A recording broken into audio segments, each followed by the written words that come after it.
There's some people out there that said the audio is more important than the video. Definitely, I agree. Even when you look at independent films, low budget films, the audio is your first indication that it's not quite right. Yeah. There you go. All right, here we go. Straight politicking on all you suckers. I'm sitting here with Spider Loc, the most Easty, and the mayor himself. And I wanted to start off by asking, what the F is bussy? I've been hearing this term. This got to be the most reacted to term in the last week. Thanks to your boy.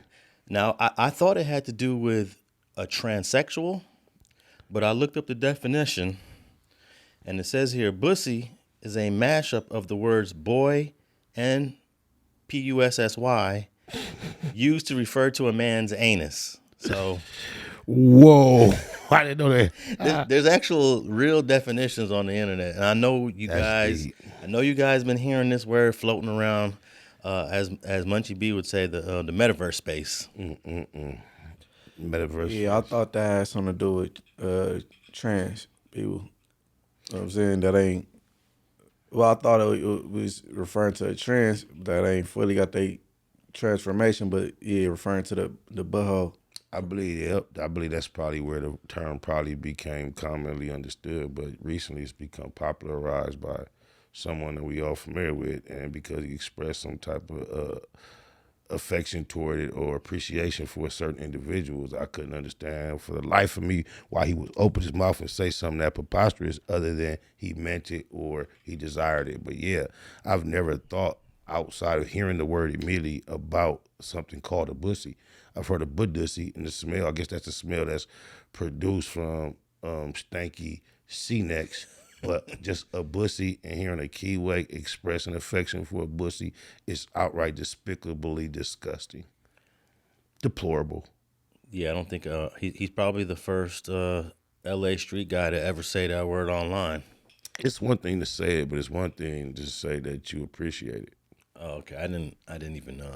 Well, he said his first thought was to call him BITCH, but he was still trying to be disrespectful, and he said bussy, and he had a what you call like a flashback because he asked about him releasing all this artists, and you know his time around him he was an asshole, and then he got friends like Scooter from Atlanta that went through that because he bipolar and just be releasing people and.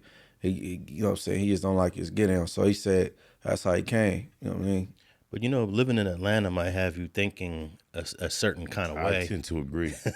It's considered the black gay capital of America. We all know San Francisco's the white, I don't even want to say white gay capital. It's the gay capital of the country. But for black folks, it's Atlanta. Correct. And you're going to learn all the lingo and be interacting. And then he claimed it on the fact that he's just tapping into more of his comedic side. And I just don't see anything actually funny outside of these type of antics that he's putting. There's no other funny part except if it's not Rainbow, I don't see it being comedic. And did you see him on the Unk show with the baby oil and doing the striptease? He did the striptease for the 007 Unk guy. Did you see it? That's the host? Yes. I didn't see that. He's darker than Brick Baby. But he also did a striptease for this nigga on camera. And after he stripped for him, he oiled himself with baby oil and did some very suspect moves on camera, bro. I'm not making this up. Yeah. Hey, so you think Orlando Brown, Ray J, Daylight, all these people got anything to do with the things he doing on the internet now? Whether it has anything to do with it, of course, I believe it's inspired by some of that, but I can definitely say he's jumped into that category officially. Okay, this word, it says here, it's unclear who originated this term, but the word has been used by members of the LGBTQ community since about 1992. Oh, it's an OG term. Yeah. When you sit down with Texas Tony, and he sat right here in this building shortly after he had the conversation with Tony from Texas, and based on that was the only evidence of anything associated with this type of subject matter, I was able to sit here, have a conversation with him about it, and it came out where it didn't seem that bad. He expressed his thoughts on why he entertained it, and he kind of pointed out, where he said certain things in the conversation that kind of cast him outside of what everybody was trying to put on him. And I was here in this very room to support that. But since he sat down with Texas Tony from Texas, that claimed to be from Hoover, the twerking, the hoochie mama shorts, said he gonna knock somebody out and spit in their crack. Then he said he threatened Loose Coochie recently that he would put his finger in his area. He told us that he pressed Jean-Paul and told him, "You gotta prove to me that you gay." What? Yes. If I find a clip for if Alex talk to the team when they do the editing, I'll send it to you so you can put this in here. Yeah, he told Dejan gay, "I don't believe you gay, you gotta prove it." So it sound like telling a nigga put some spit on it to me. But anyway, outside of that, he claimed that Gucci Man got good pussy. On top of the times we've seen him on No Jumper claiming that everyone is gay at sometimes. We've seen him say that, and the antics we've seen him pull with Adam 22. So now that he's claiming all that, you know how hard you have to force your brain to not associate him with that feng shui bullshit? I mean, personally, I would have never interviewed Gay Tony, because if he ain't got nothing other to talk about than being a gay crip, we ain't talking. Because I wouldn't disrespect the culture with that weird shit. And then if it was like a Jason Lee or something, we could have a conversation. He got something to talk about, but Well, go ahead. no, because I like the word you made a word kind of popular a while back called gimmick. Just because Texas Tony was using that bullshit as his gimmick doesn't mean he doesn't have a deeper conversation you perhaps could have tapped into. If you could appreciate a conversation with Jason Lee, perhaps as you're a professional podcaster now, you could have taken it as a challenge to talk to Tony about something other than that gimmick. You got. I don't know what he bring. I know he's supposed to have been the first gay rapper, gangster rapper. That dude fell off though, didn't he? And that's all I know. It was like that moment. Yeah, he had his 14 minutes. But at one point, that was Bussy Boy's most monumental interview. Yeah. To this day, I mean, I can't imagine him a certain one moment that caused as much attention for him as far as an interview. Now, he's pulled some antics, throwing the fake nutties, blowing up, having P-Nice physically, whatever they went through. Those type of things have made him, now claiming that Gucci Boy has good pussy has really taken it over the top. But when it comes to just what he says he does as a profession, giving interviews, I think if we all thought about it, that might be considered his biggest interview. Yeah, that was, and it also kind of went viral for you because he came, Facts Over Feelings, to talk about the interview before the interview dropped, I believe. Oh yeah, it was slightly controversial. Yeah. Because I had not expected, no, you didn't want to be totally clear, you didn't want to get ahead of No Jumper schedule. Yeah, I don't like stepping on people's toes. You were very mindful of that. Yeah. However, they did a small something which caused me to believe that they had let it go, and I pushed, begged, persuaded you. Yeah. And put that shit out, and we kind of got ahead of their schedule inadvertently. But Brick mentioned it, but it wasn't no big thing. No, it wasn't. Thank goodness. But yeah, I think he kind of thought I was the one that wanted to put it out there. But trust me, Brick, I did not want to put that out there in no way, shape, or form. But I was gonna say that at some point when we're out here on doing these podcasts and we're trying to be entertaining, I think there's some people that have a line, and then because of I'm an entertainer, quote unquote, there is no line, right? And I've been trying to get you to see the light of that from the opposite side, from the platforms. But I'm gonna tell you, I got a line. Exactly. But no, that's been I got a hard line. Yeah, but I've been trying to tell you that with the platforms. Every time we encounter a platform that we kind of cool with, and we have a disagreement integrity-wise, I'm telling you, bro, they not even considering half the stuff we consider when we make these decisions. The most controversial thing I've said on this podcast, Straight Politicking, is I try to debate you on what a female is. At the end of the day, I know what a female is. Correct. But I was just trying to have a devil's advocate. Of course. Taking Ketanji Brown, the Supreme Court's position, and her thinking, you ain't gonna put me in a corner. This is a husband and a girl dad. Trust me, and a son. We talk off these cameras, but a lot of people, because we are genuine in nature, don't know sometimes how to detach us being at work, having a conversation for the public, and our real deep, most personal feelings. But I don't think I could play with Bussy, though. I just don't think. What is the odor of Bussy? That's what I'm saying, what's man. the odor? Yeah. All right, let's move on from this Bussy topic. Truffle butter. I wanted to, I was on the train the other night. You told me about the Tyson fight. It was on Netflix. I didn't even know it was on Netflix.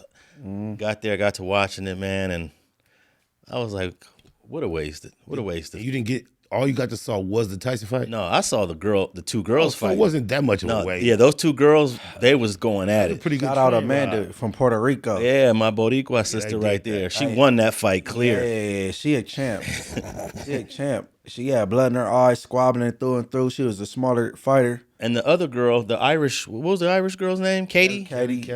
Hey, she is a dirty Katie fighter. Taylor. Katie Taylor, she is a dirty fighter, as Amanda was saying after the fight. She uses her Headbutting. head. Right. That's bullshit. What? Yeah, I'm glad. It's bullshit. You know why I say it's bullshit? Why? Not because it perhaps is not factual, but because it's immediately after the fight, your trainer, said this is how she's been getting down for years. So you're not surprised. Yet you got in the ring. Now that you don't have the advantage, you're using that excuse as a reason when you said you're fully aware this is how she operates. So you took this calculated risk knowing who you were dealing with. Don't mention it now, because had you won, it wouldn't be a big issue. No, I think if she would have won, she would have been like, yeah, this chick was headbutting the heck out of me. I didn't say it would not have been an issue. I said a big issue with a W. Look, it's a much larger issue with the L. But despite what happened, she literally won that fight. I don't believe so. You watch it over and over and score it, watch it 10 times and score it. No, as a judge, I do not see it that way. And how do you even give Katie the win when the judge even took a point away from her? That was the only thing that caused it to be extremely shocking to me, because I thought she was going to lose because of the deduction of the point. However, the fact that Serrano was so relentless and her path of pursuit was so direct, I think it made her one-dimensional, and it caused Taylor to display a whole lot of her skill set that we didn't see out of Serrano. And I think that's what the judges saw. I don't think the referee did his job. Well, the ref did protect her eye. He did take a point away from her. Because all she could do really is twice. Well, the thing was, they called it an accidental headbutt. But this is her style. her trend. Yeah. This is what she does. She leads with the head. I want to watch a couple other fights of hers. When she fights, she leans in. She does what Holyfield. Holyfield used to do this all the time. That's why I don't respect this from her camp as a discussion after the fight, because all the experts seem to be totally convinced of this. So why did you get in the ring with that type of threat if you're going to utilize it as an excuse in the long run? They should have really picked the referee carefully. Right. So that they can say, hey, we fought this woman last time. She was headbutting the heck out of me. We need a referee that's going to be strict on headbutting. I'm saying the fact that they didn't do any of that, now that it's over with, what should they be saying? They should be a rematch a third time. Go get your other eye cut open. Yeah. Because they said that she has fought 40-something fights, never had a cut until then. Why would you want to keep dealing with that? I don't get it. Yeah, the first time she fought her, she got sliced. Yeah, and it's the only time she's ever been sliced. Maybe the money's good when you fight. When these two people come together. So why complain about it if you're there for the money? Get your money and shut the fuck up. Here to get a W. I don't. Yeah, exactly. You're there to get the W You too. cannot get the W after the fight. Well, I don't mind her saying. Hey, that's like you got a dirty player as far as football go, and he always with the late hits and all that, and the referee not really paying attention to it. But from football perspective, you cannot choose your opponents. You have no choice. You ain't supposed to duck a fade because she's a dirty fighter. You want that belt. You want that accolade. Professional sports, dirty fighting is something you duck. Well, I think they should rematch, and that was the most exciting fight on the card. Yeah, Amanda. She gained a fan messing with me. No, the both of them did with me. I ain't gonna lie. Hey, if that other woman, the Irish woman, what's her name again? Katie Taylor. Katie Serrano Taylor. Taylor. The thing that Katie Taylor is lacking is power. If she had power with the style that she Yeah, fights, she has so many punches. Yep. she knows how to fight, she knows how to box, but she doesn't have power. She lack power, or does Serrano have a superior chin? Well, no, she does lack the power because if you look at her record, she only got like a handful of knockouts out of like 30 fights. That's not common in female boxing. Well, if you compare her to someone like Amanda or What's Amanda's ratio she got a bunch of knockouts. compared to how many fights? Amanda the better fighter, bro, and she's smaller. The ratio is much higher of knockouts to fights that that Amanda has, and then of course the other woman that we love to watch, Shields. the sister Shields. Clarissa. Yeah, but you're going to the extreme ultimate best when you talk about Shields. So Yeah, but she feels like she could beat men. I think her chromosomes are imbalanced. I'm gonna give you Amanda's knockout record right now. But that wasn't the here. We're talking more about the that fight than we're supposed to be talking about the Tyson fight. Amanda got heart, bro.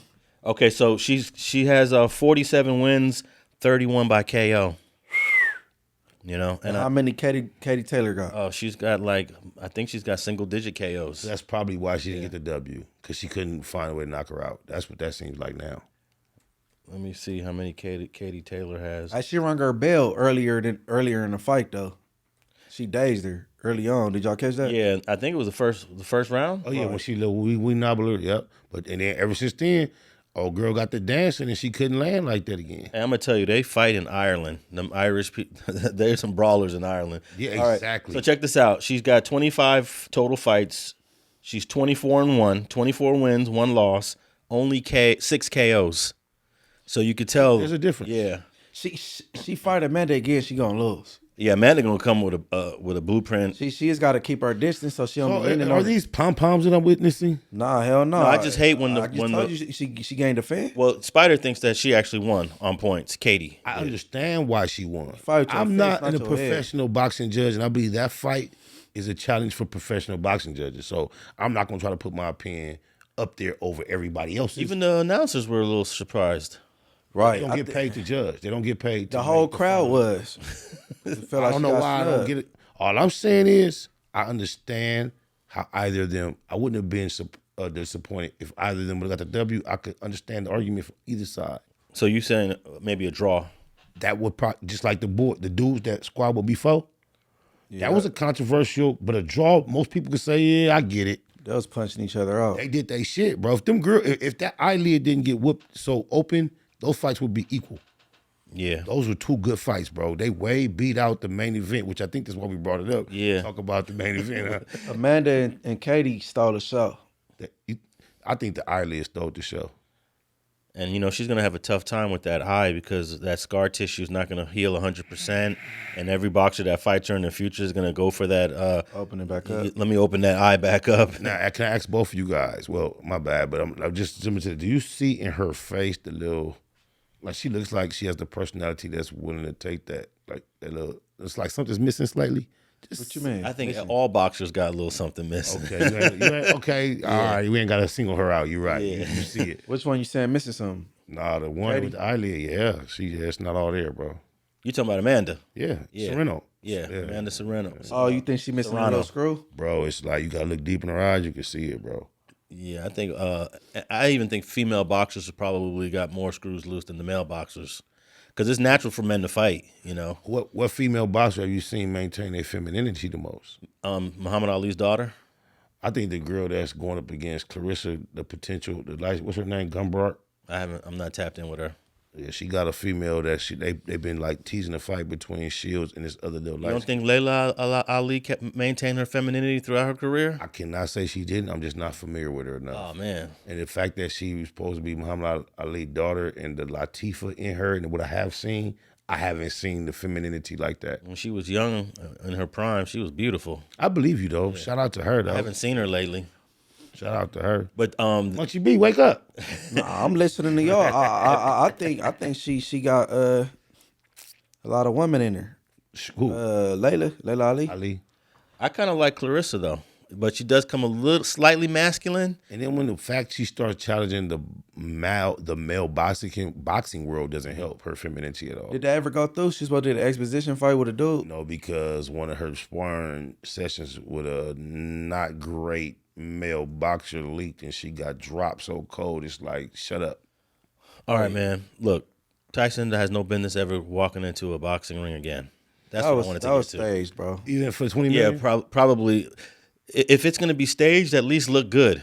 That was staged. That's how scared Jake Paul was to even let Tyson act like he was trying to hurt him. I can imagine the stipulation in that contract, because Tyson, every time he thought about faking like a punch, he held it back. Yeah, there were He didn't do times nothing. where if Tyson threw a hook or went to the body or came across, it would have been over. Yes. I think it would have been very easy for Tyson to forfeit portions of that $20 million, and that's why they had him on such a tight leash. If he did anything wrong, he was going to lose. He had stipulations, bro. But he didn't look good in the ring either. But what he did with a spar partner don't reflect what he did in the ring. He wasn't stagnant with his spar partner. You know what I'm saying? In the ring, it showed he was putting forth like 15% effort, bro. He was not trying at all. And then at the end, he admitted he got a fixation with biting. That's what he was. I think he's trying to hold back from biting this fool and biting his Bro, he glove. never got close enough to bite him, blow air on him. He did some bush, bro. That was like a shadow boxing dancing match. That shit was so. We know Tyson, bro. Tyson did not even. He didn't do nothing much. He didn't try to eat. He put forth no effort. He just came there to get the bag. He showed up. That first 30 seconds of the first round is the real Tyson. No. Yeah, he won. They had him winning the first 2 rounds and then losing the last 6. Right. Tell me this, and if you could look this up, Alex, how many of Tyson fights didn't make it out the first round? Oh, he's got over 20 first round knockouts. Let me tell you something. 60-year-old, 58-year-old Mike Tyson could first round 27-year-old Jake Paul if he went in there and tried, bro. He didn't try at all. He stood there, let Jake Paul look good to get the $20 million. That's all that was. Mm-hmm. That man got 45 knockouts, bro. Yes, he would, Jake, bro. Out of 50-something fights, he got 45 knockouts.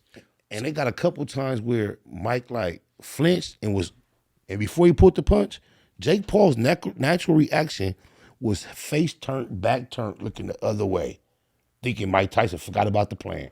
Telling you, bro. Yeah, so they had an agreement. They had agreement, obviously. Yeah, not to brutalize each other. Because look at the fights we comparing it to, the two before it. This is Mike Tyson. Even Jake Paul. You see Jake Paul throw that right hand on people. He didn't even aggressively ever really throw that right. Exactly. That knocks everyone out. Did you see when he knocked out the NBA player Nate Robinson? Yes, it was a Is real that the one deal. that fell forward? Yeah, he fell forward. Whenever you see someone fall forward in a fight, it's over. And then you see It's over. You saw his brother Russian Mayweather. Totally different energy. Yeah.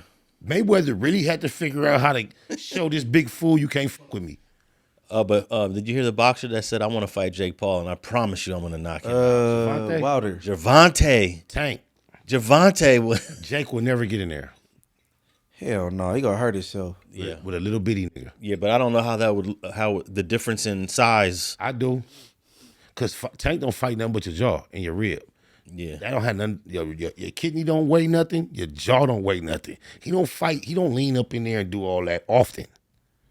So he know what he's doing. But a big guy like Jake, if he really could fight, has the reach advantage and the strength advantage, though.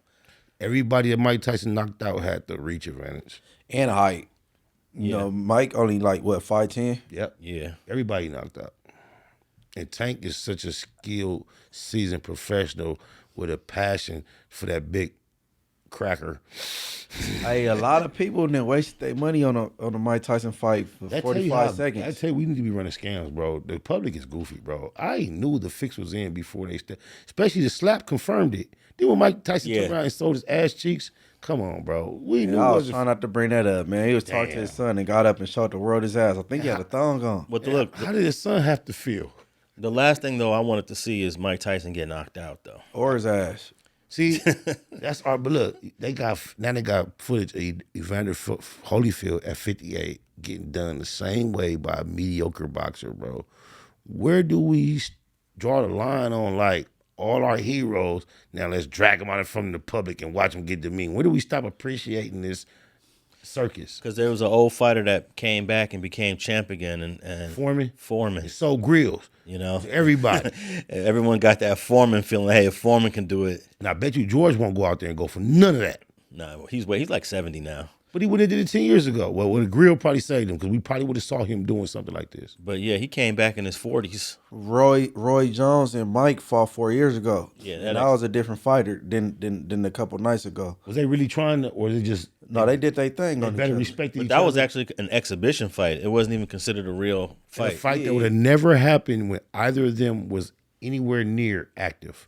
As bad as Roy Jones was, that was the mismatch in real life. All right, man. Well, I wasted my time watching that. But the Amanda Katie I fight. apologize. No, it was cool. At least I didn't have to pay for it. I didn't know. I really didn't know that if you had Netflix, it was He assumed even was when I told pay-per-view. him, he thought Netflix had a pay-per-view. Yeah. I thought Netflix had a thing where you pay extra to get it, but hey, but I'm glad because I would have Do been. a buffering? It did buffer a little bit. You know that's a big controversy right now. They weren't ready.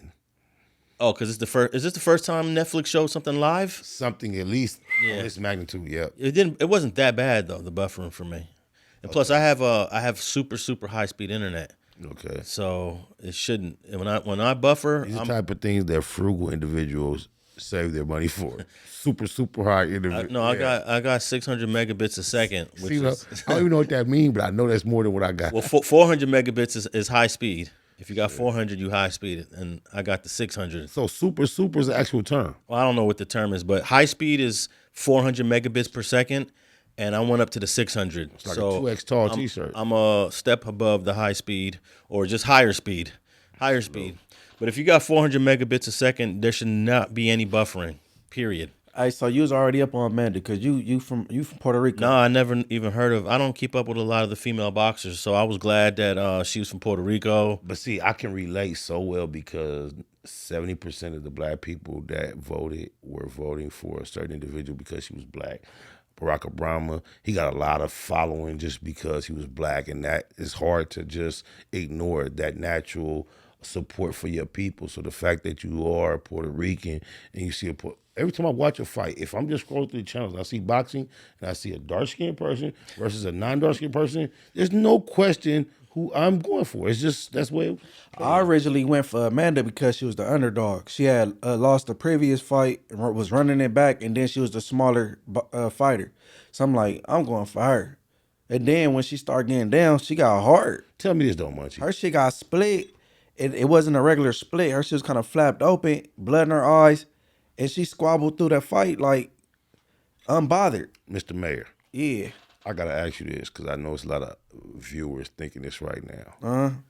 They wondering how me and Alex can discuss a fight with you and you have a perspective like that. Cause I watch shit different. I watch football every Talk to Sunday. us. Talk to us though. I How wa- though? like, you know what I'm Everybody saying? wants to know how because all they keep My guess is he's in a room full of people. No. Or he has a it was trusted person. It was me and a or- female just watching it on Yeah, Netflix. okay, I get it. No, Is that how you be so fly all the time too? No. don't I give got up on my your shit secrets. organized. Like, Okay. But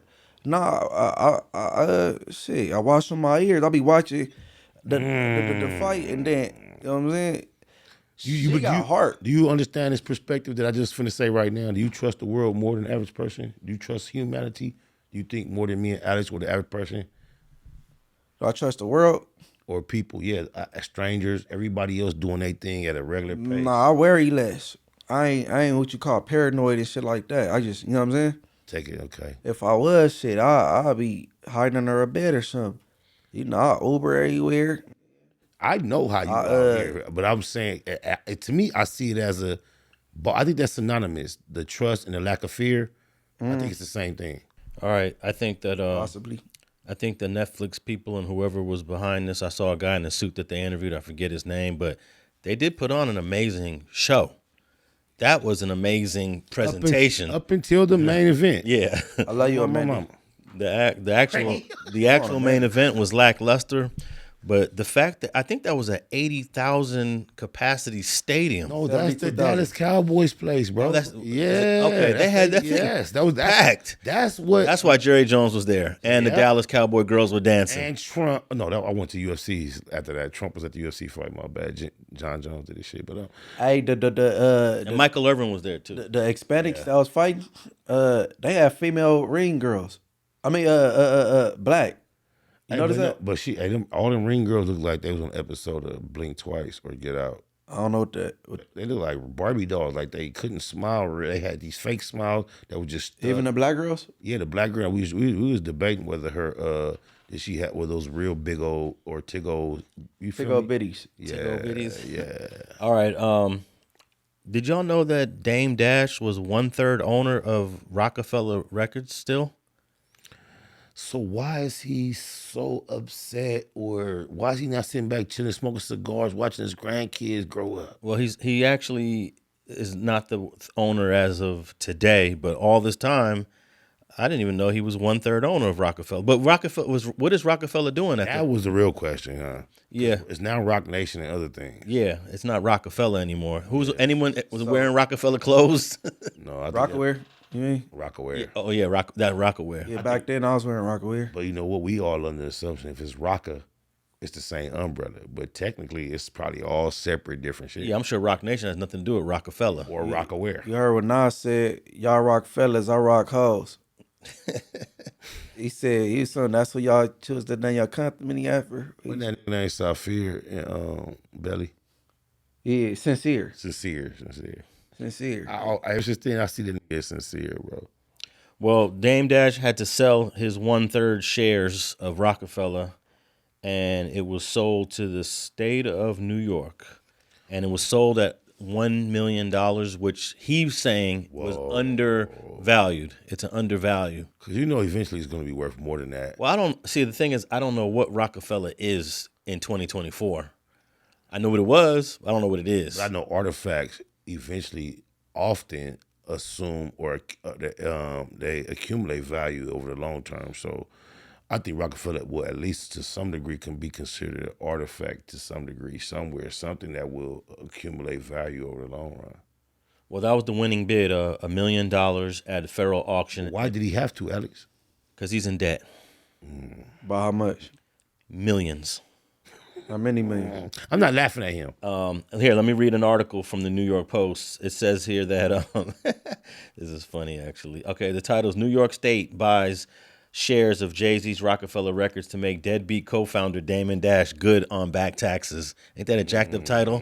The New York Post always does this. Yep, it is. Very judgmental titles. And you know, Wesley Snipes, Red Fox, our people successful in the industry have long had a history of taxes not being an expertise and somehow being a stumbling block for multiple successful black people. It's very easy because when you get paid in the entertainment industry, they give you the full lump sum of whatever it is.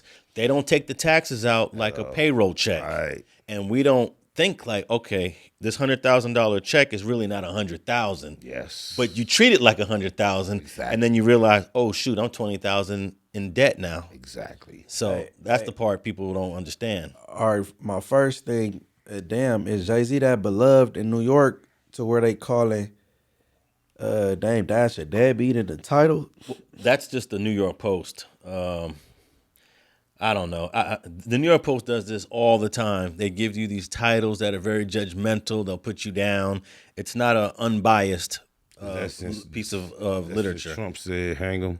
But it was informative because it broke down his actual debt. It said that they sold the 1/3 of Roc-A-fella that Dame Dash owned was sold for $1 million, and it's in hopes of recouping the $8.7 million that Damon Dash owes in back taxes. So he perhaps did not receive anything in his deal. He's not going to get anything in this deal. Wow, he just lost then. That ate that up. He lost ownership, yeah. And he's trying to pay back a debt. And he lost, all he did was lose ownership.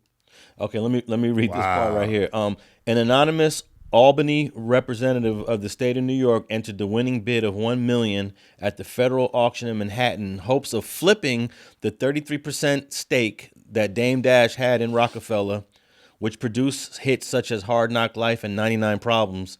They hope to flip it for enough cash to settle Dash's total debt of $8.7 million. Bro, all they're gonna do use is those 2 records you just named in licensing deals and make that money back within 9 months. Yeah. You can license his 99 Problems and Hard Knock Life to 12 different entities and make that money. That's why I said I knew that's an artifact. They coming up, bro. That's like taking a gamble on a fucking storage locker. But at the end of the day, he won't be in debt anymore. That's Him personally. Yeah. But guess what? The person who is gonna spend that million, They're gonna make more, they're gonna make more than the 8.7 that he owes. Amen. Hallelujah. Hey, they don't do it in schools, man. But I believe since they don't do it in schools, we need to teach our kids at home financial literacy. You know what I'm saying? Hey, bro, that's some of the most profound I ever heard you utter upon these metaverse sound waves. Because look how many professional athletes is broke after their careers. Young Buck was on his ass as far as taxes go. I've squandered myself a small fortune as an entertainer, so I don't want to just point and not profess and proclaim my personal journey. I made some sound decisions thanks to Russ Whitney Jr. Rest in peace. Look him up, Google him. His father's still alive, Russ Whitney Sr. And based on my relationship with Russ Whitney Jr., I was able to make some sound decisions. However, I still didn't make the decisions that I should have made. Oh, my mama. Yeah, we could always go back and do it a little bit better. Yeah, we come from an ill-informed environment a lot of times. And the financial literacy that we need to know and learn in order to set us up for our middle ages and older age is, I think, is actually too complex to learn like at the high school level. But it should start. The need to know it should start in high school level. But like I started investing in stocks when I was let's say maybe 2000 in the 2000s. I was already in my 30s. I was like in my mid to late 30s. But the assumption that it's too complex for teens is which will cause that to continually be perpetuated. I mean, it's complex for me sometimes still right now. But we don't. You know how many things are complex that teens master? Yeah. We have to force. But I've been telling my 3 kids all about let's start investing. So they already started, the first steps of investing. But shit, I wish I was doing this in my 20s. I remember when I was 25 or 26, I was dating this girl. She played golf. I would play with her. She was very sophisticated, and she told me, "Are you gonna buy Apple stocks?" This was like 96. It costs a lot to buy into Apple. Sound like Bitcoin about 12 years ago. She told me about Apple stocks, and I was like, "I'm not buying any stocks." She was like, "You need to get on this Apple stock." In 96 when it was $17 a share, and I completely ignored it. Another time I had a friend of mine at USC in 92 or 93 said, "Hey Alex, go half on me on this house. They're selling this house for $200,000 down the street from USC." I said, "What's the down payment?" Prime real estate. Listen. I said, "What's the down payment?" He said, "About $20,000." I said, "How the heck am I supposed to get $20,000?" He said, "Do what I did. I just got a student loan." And instead of using the student loan for school, he used it he said, and then I said to him, "Nah, I don't want to do that. It was the dumbest thing I ever, I was like, nah, I don't want, but I was 23 at the time. And this dude, he was a young Jewish kid that he had the game. He said, "Get a student loan and we can go buy this house together." So, and I said, "Nah." What scared me was being in debt for $20,000. I realizing you were going to live a life of debt, mostly adult life. Man, I've been in debt for almost a million years later. But when I was 23, getting a $20,000 loan, my whole thing at USC was I'm going to go through this thing without getting loans. I'm going to do this whole thing without loans. I don't want to be in debt like everybody else. So when he said, "Hey, just go get a loan," I was like, nah. So you thought you could pass enough tests with high enough scores to where you would never owe anyone for your education? That was your mind frame? Well, I did make it through the USC educational part without loans. I got scholarships. You know, USC is like one of the most prestigious institutions known to our country.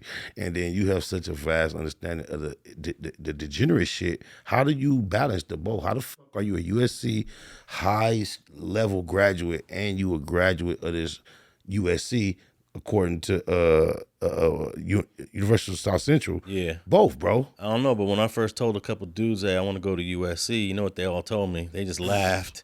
Said, bro, your dumb ass ain't going to no USC.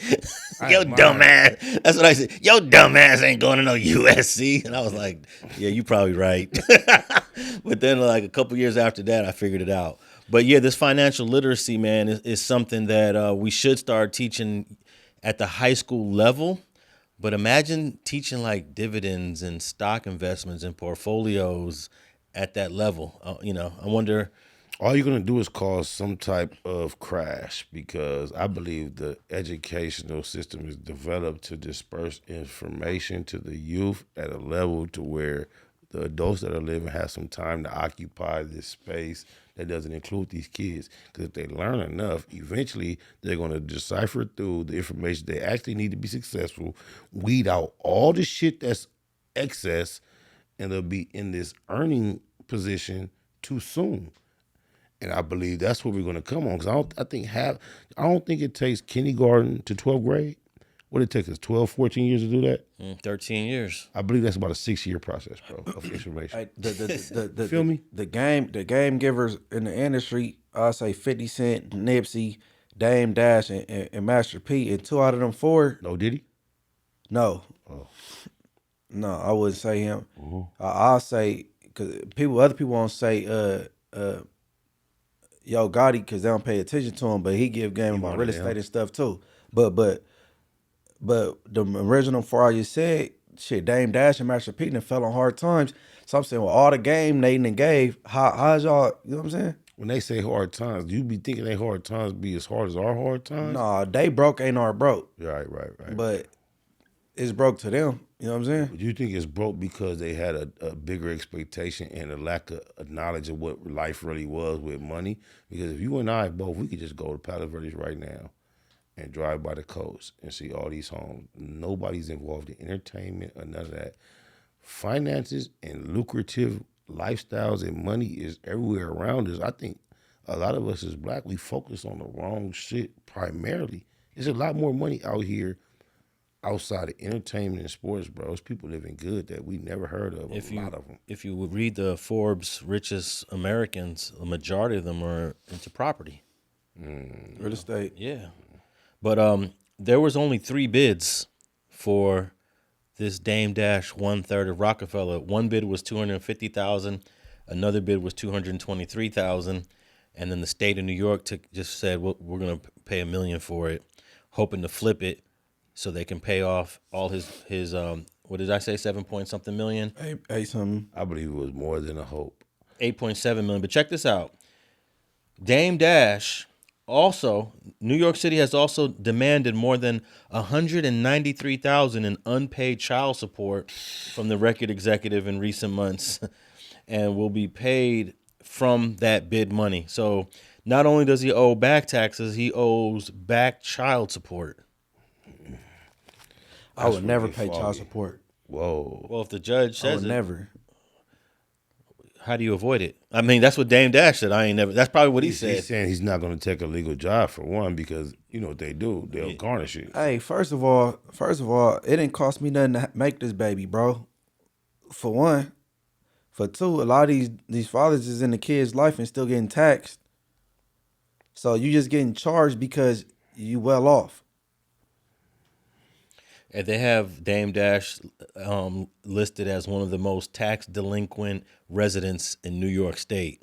Damn, New York State. He's on the list. Hey, New York State, that includes a lot of people, bro. Yeah, he's on the list. He's the 27th. You get the. It says here. What's the population of New York State? Yeah, but the 8 million people aren't tax delinquent. So what are the population of the tax Oh, delinquent? they don't have the total number of people that are tax delinquent. There's a lot. There's thousands, right? Dash was listed as the 27th most tax delinquent resident in New York State. Out of thousands of people, of course, Probably. That's a high seat, bro. Yeah. Dang. I mean, I think that $8 million will put you at the top of the list. But me personally, I look at that nothing other than someone who was determined to say, F the system. I don't look at that as a character default. You know what I also think that a lot of guys do in this situation? They always figure out, I'm going to make it on my next deal. I'm gonna flip the money on my next. There's always the next project, a next deal, and then I'll break the state off a little bit. I've been, and then that doesn't happen. That's been my mind frame before. And I understand for that. Dame, I don't think nothing's come after Roc-A-fella. I mean, yeah, movies. I can relate. Nah, Paper Soldiers, Paid in Full. I mean, he done gave a lot of people their first starts. Kevin Hart. But what happens is us coming from nothing, we look at certain productions as they're everything, not realizing the real financial implications behind that production. Like we start finding out people only got paid $5,000 to be in Friday. Without hearing that, the members of Friday, as big as the motherfucking franchise is, we believe everybody is still straight just off because the fact that it was in Friday. And we see it every time we turn on the TV and everybody know about it. We find out motherfucker got paid $5 and that was it. A lot of times that's the case of what's going on with people that are apparently successful to us. The deal actually has them to where they're popular but not paid. Yeah, but that movie did them justice. It was a kickstart. Everybody that was in that first Friday is booming. Chris Tucker, rest in peace. Cedric. I mean, Bernie Mac, Megan Good, Big Worm. What's my boy name? He rest in peace too. My neck and my back. But that's my point. Bernie Mac? Bernie Mac, rest in peace, and then AJ. He rest in peace too. AJ. His brother PJ from Pac. Yeah, AJ to play that, the one that played Eazy. Yeah, My point is this though, that we perceive them as cracking, but a lot of people Debo express that what we view as cracking is not really cracking. No, at that point they wasn't. Who? I think that was an opportunity, and they took it, and then from that they flourished. You know what I'm saying? You right. Okay. You disagree? I think so, but my mom, I forgot what we was actually talking about. I forgot what was actually. That's why I'm like, damn. What he say makes sense, but I know it don't really debunk what I was saying. But I forgot what we was talking about. Well, the last point on this Dame Dash tax debt situation was Jay-Z and Dame were disagreeing over who owns all the rights to the Reasonable Doubt album, and apparently Dame believed that he has partial ownership. Jay-Z says no, so they've been going back and forth on the Reasonable Doubt rights. Dame Dash just starting to make himself look stupid because he's claiming Jay-Z is a snake. And he's trying to take Jay-Z, a snake, to a court that is governed by snakes.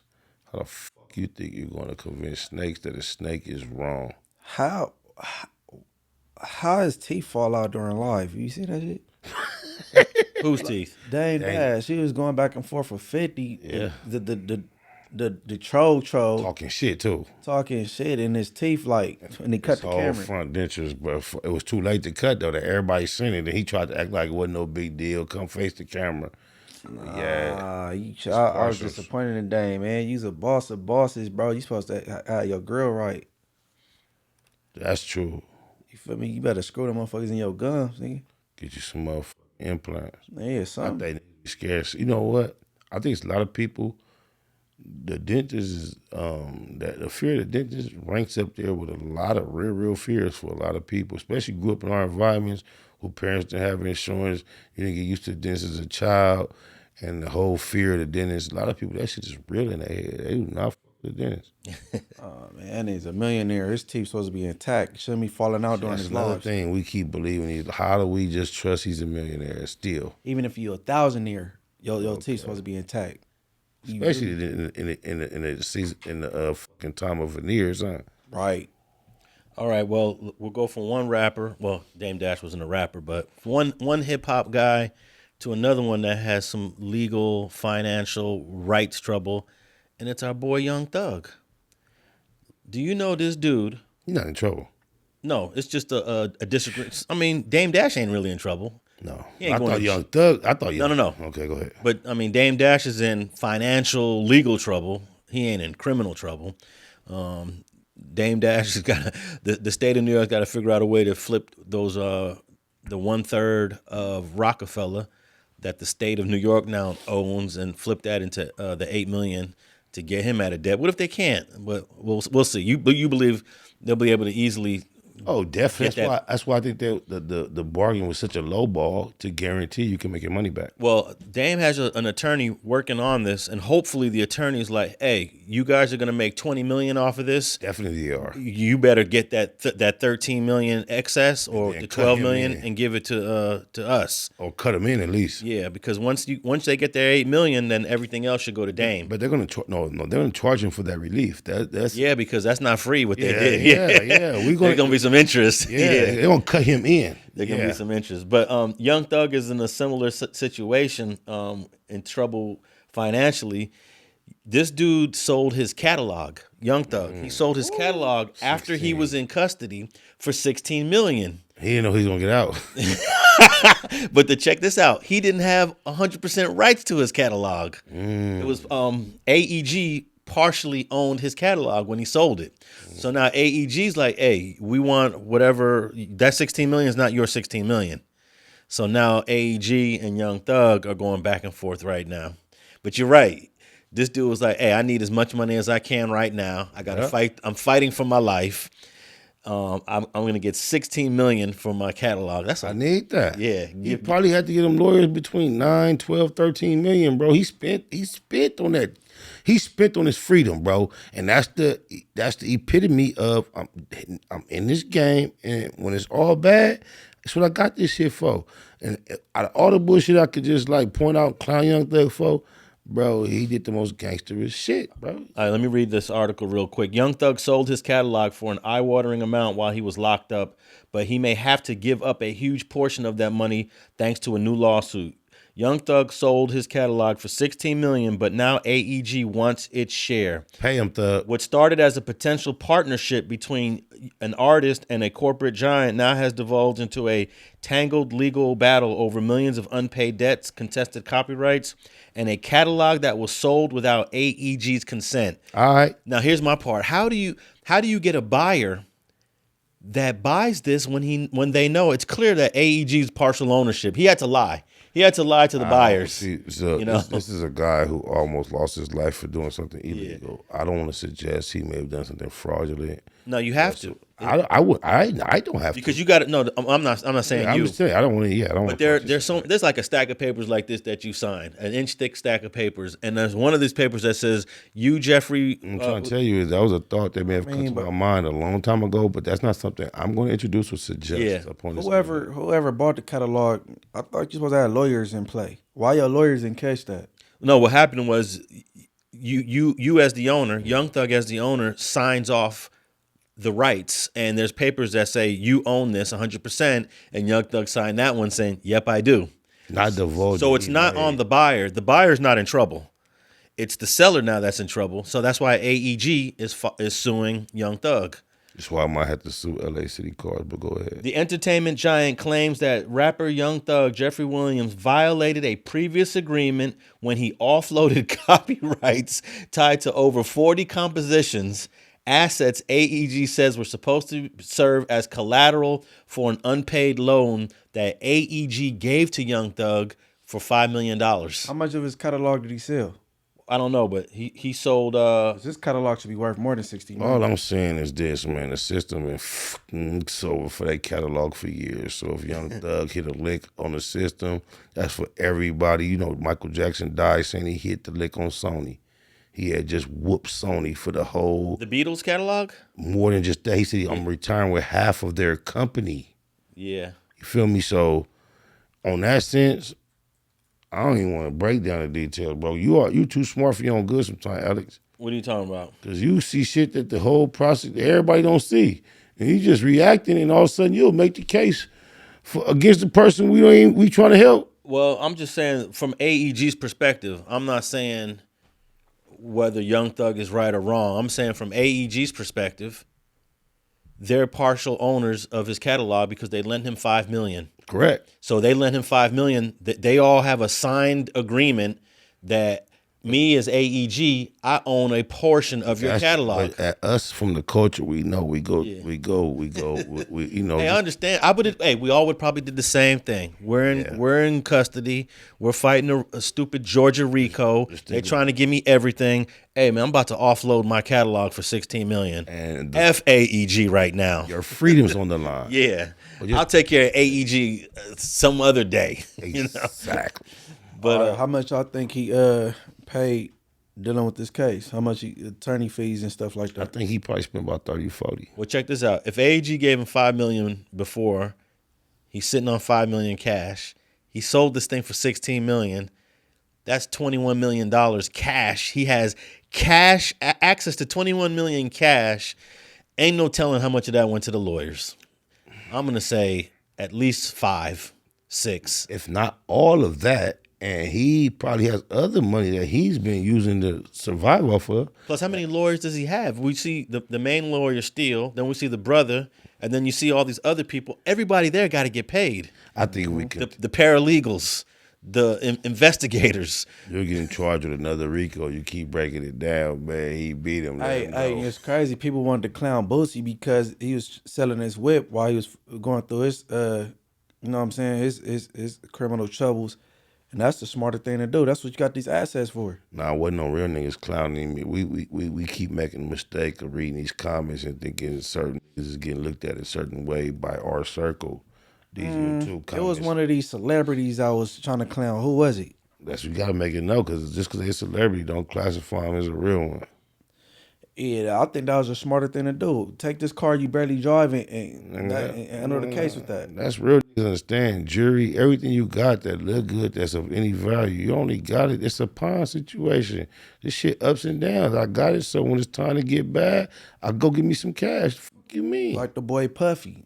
You know what I'm saying? He got rid of some homes, right? He's trying to dump that house right now. For 61. Man, he gotta go way lower. He gotta sell his soul. That's what Puffy gotta do to win. I looked at Zillow, which gives you house values.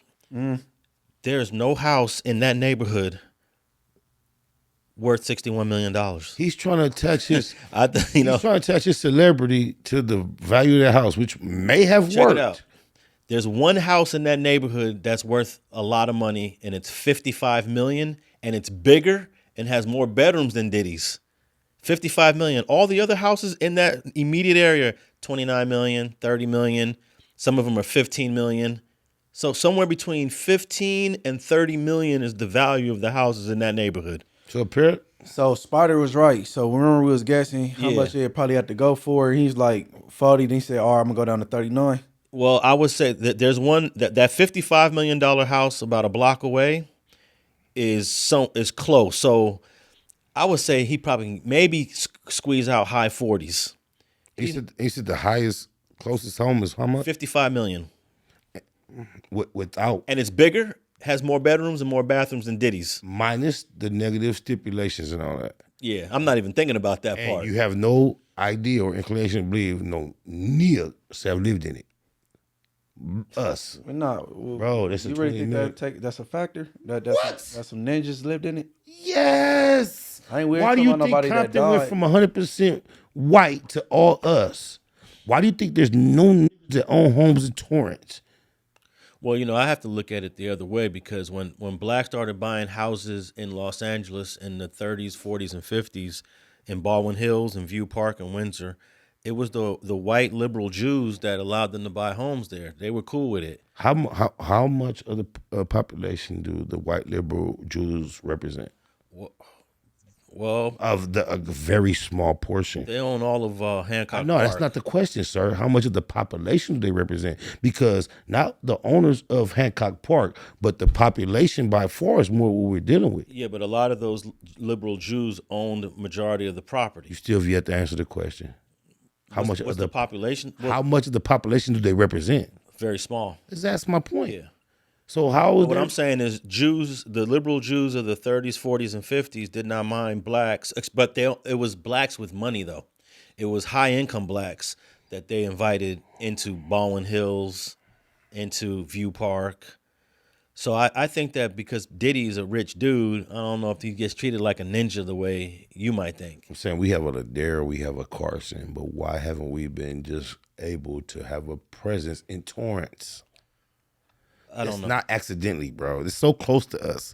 So those Ain't nothing upscale about Torrance. I know. What looks better, Baldwin Hills with a view of downtown LA or Torrance? I'm Inglewood. talking about being able to walk down your streets all day, all night for 30 years without being harmed. Torrance has a reputation of being one of the sundown town back in the day, meaning you couldn't even walk through there. Okay, we could go from Torrance, we can go to Redondo, we can go to Hermosa, we can go to Lomita, we can go to Rolling Hills, the surrounding areas, the South Bay by large.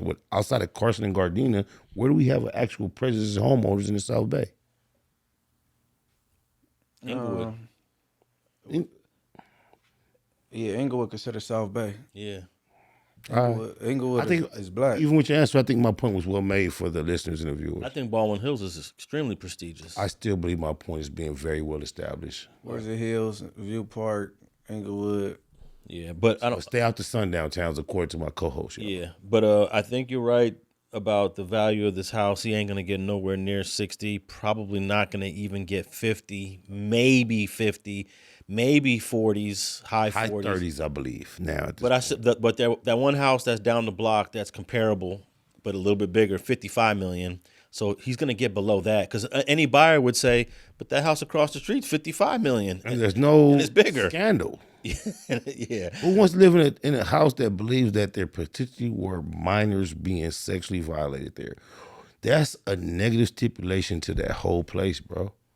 They have allegedly tapes and tunnels that are associated to trafficking. I mean, unless you're a Christian or something, I don't think nobody gonna take that into consideration. You're I'll move right up in there if I had the that's money you to buy it. personally, but you just did it. They just did a viral video on you that said you responsible for killing a whole lot of people. That's the ill-informed perspective, bro. You not know in the real estate game if something violent or torturous happens in a home, it's illegal not to disclose that to the next buyer. Yeah. Because it affects the property value.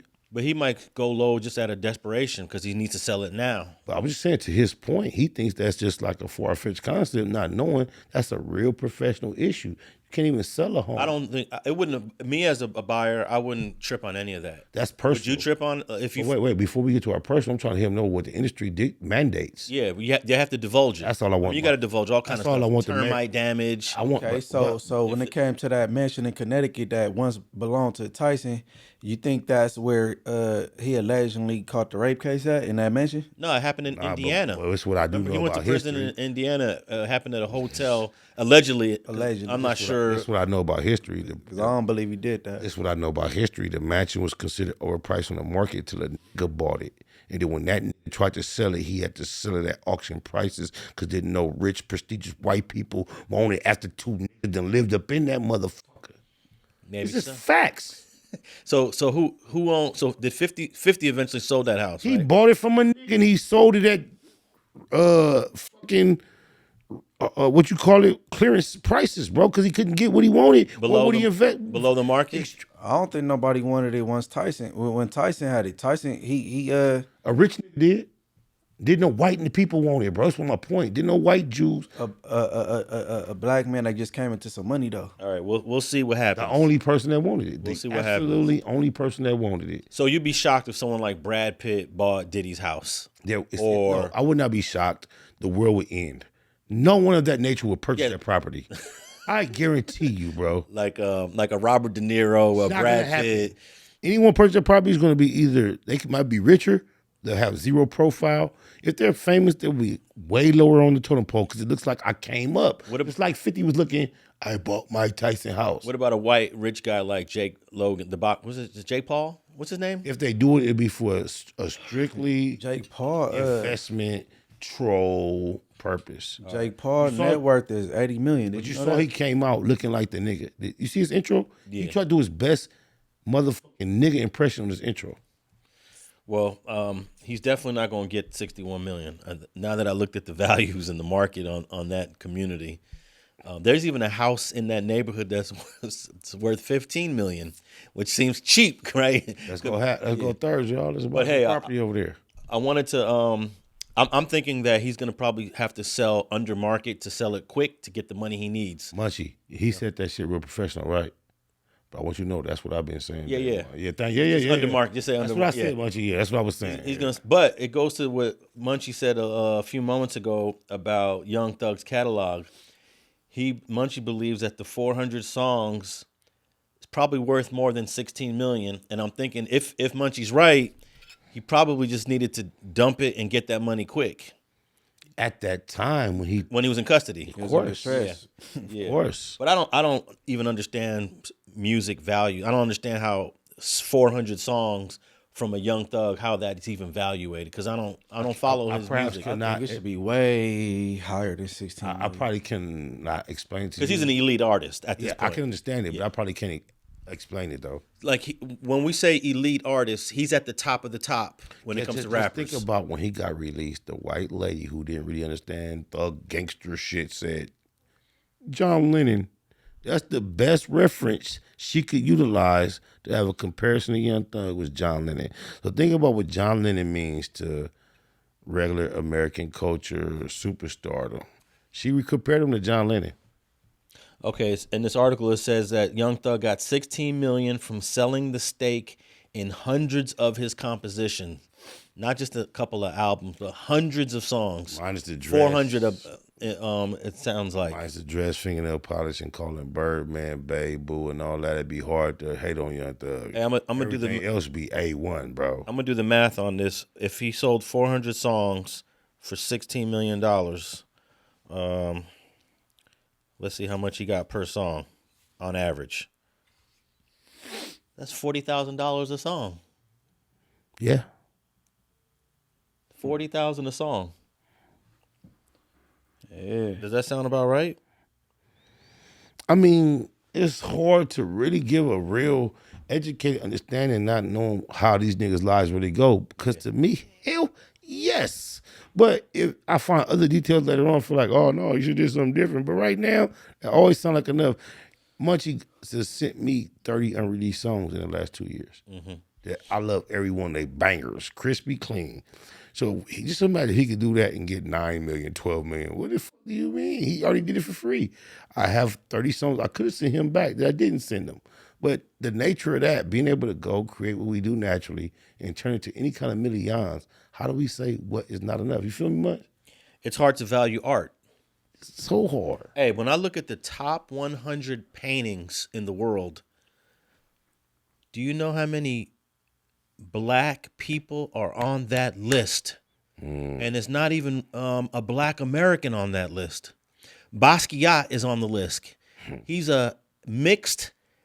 He's Puerto Rican, black, mixed. Not even born in the. Maybe he was born in here, but he's one of us. We'll say Basquiat. Other than Basquiat, everyone else, Rembrandt, Leonardo da Vinci.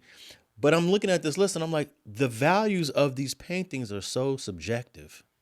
That's art. There's no African art in the top 100. That's the essence paintings. of art. That's the essence of art. Yeah. Bro. You remind me of something I suggested to you off camera prior. I know you spend your weekends trying to do whatever you can to do to consume whatever, just, entertaining content as you can. I suggested to you the Bel Air series because you are an original fan of the Fresh Prince of Bel Air. Oh, the new Bel Air series. Yes, Yeah. if you take the time, which I'm extremely pleased with the new Bel Air, because I didn't know what to expect. It looked kind of corny. How you gonna make Fresh Prince Bel Air new, better, different? They did an awesome, great job. And the mother, Aunt Viv, she's an artist in the new shit. And some of the things you just spoke to, because she's a high-end artist that kind of like sacrificed her career because Dr. Phil was so prominent. But a lot of shit what you just talked about, black art and excellence, it comes into play with that. And I'm not co-signing them, they haven't paid me. But the Bel Air series, they got 3 series. Go binge watch it, y'all. It's some good shit. Yeah, there's a Latin guy behind the creation of that show. I hate. You ever heard of Benny Medina? Nah, but you hard, Benny. Yeah, Benny Medina. I'm not sure what's his ethnicity in terms of what Latino background he is, but it always says created, produced, Benny Medina. I may have seen that and didn't recognize it or notice it, but he did a great job of keeping a pace that doesn't lose your attention. It switch. I don't know how to. It's the Fresh Prince of Bel Air. The original is hard to fuck with. But what he did, I can appreciate. He did a great job. I wonder if he's attached to the new version, Benny Medina. Oh, I'm talking about Benny Medina with the original Fresh Prince. Oh, well, Medina, you the man. But whoever did this new shit, it's hard, Alex. You got to check it out. Yeah, I'm gonna check it out. I'm gonna say this: it was in the air that they were supposed to do similar what they did with Bel Air, with the movie The Wood, and the star was supposed to be Vince Staples, and I was displeased. Like, why you got Vince Staples? You know what I'm saying? And then it better be somebody on the scene from Inglewood that's consulting with this. You know what I'm saying? I wasn't feeling it. Vince Staples it haven't released yet. Fuck geographical with these streets, right? Mm-hmm. Just everything we respect about just being out here with this shit. He a really, really a real one. I learned that. I ain't a fan of his music though. You rock with his music? I'm not a fan as far as leisurely, just listen to it for fun. But when I dissect it to see why it's good, I can understand why it's good. Yeah. All right, I want to move into our final topic, but before I do that, Michael Jackson bought the Beatles catalog in 1985 for $47 million.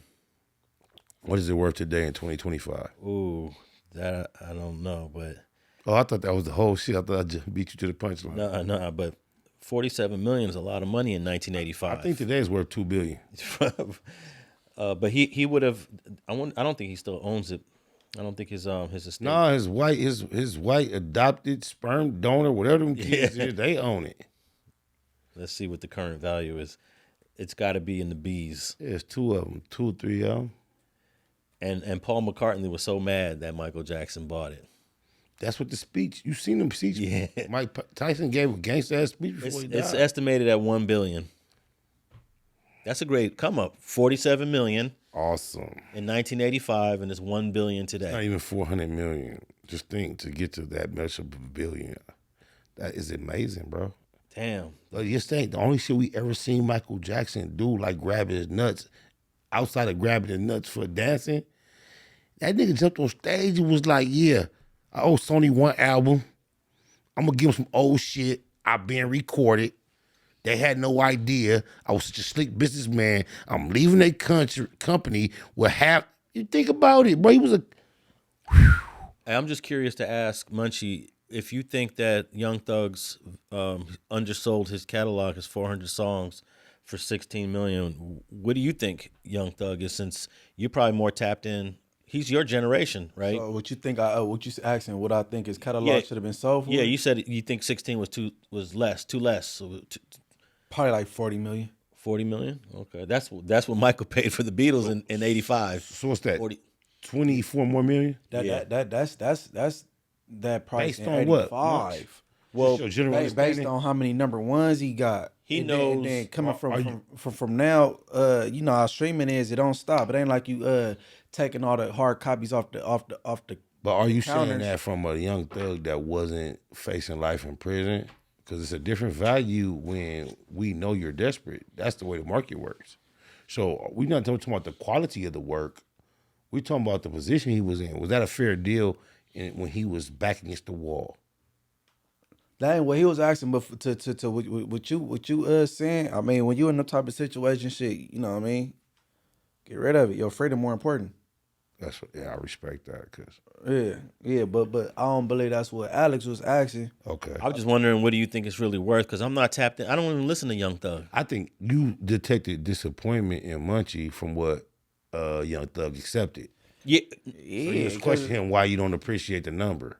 Yeah, exactly. So if 16 was you think he undersold himself. But I think it was like at the position he was in, he had no other choice. And that's what Diddy's gonna have to do with this house, right? That's my point. It's like when we go to the pawn shop, it's real. It's like man, I think, I think Puffy in more trouble than Young Thug was, and I don't think they ain't divulged all the evidence they got, but I don't think they got much evidence. I think it's all pumped up. It's more recent shit though. It's more civil suits than. I know that's on your list, Alex. That's a good segue because. Well, I don't know if they got anything more than they said they got, but all they talking about is Astro Flight and baby oil. They're taking telephone calls that Diddy's doing, and then conversations he's having in and jail. not the Fed call.